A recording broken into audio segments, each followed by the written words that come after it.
Then the year-on-year number inflation, the last numbers were just over 13%, but the vegetable and fruit portion of that was between 30 and 40% year-on-year.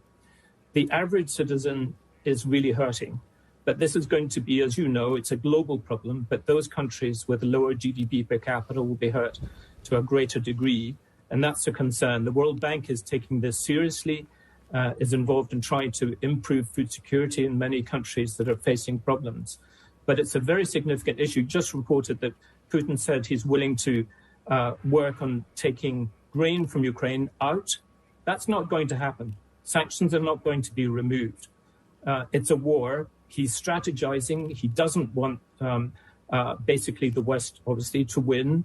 And he knows that he is a pretty strong card to play in terms of the supply of wheat and sunflower oil and other products. I'm concerned, frankly, at the trajectory of inflation and globally in terms of rising interest rates, because we've got a shakeout coming.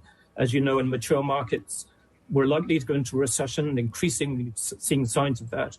Housing market's going to come off, I think, in the next few months. These are concerns for aggregate demand globally.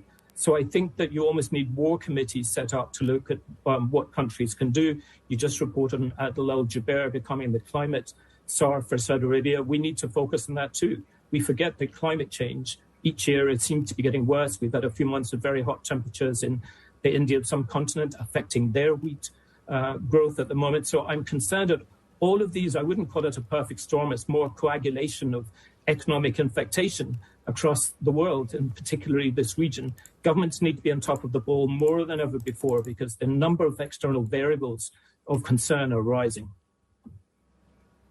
And Angus, can I just get your reaction to President Putin's latest leverage pull here, saying he's willing to discuss exports, but only in exchange for sanctions relief? This is straight out of the Putin playbook, isn't it? Yeah, it is. Dan, it's not going to happen. I think Western countries won't allow it.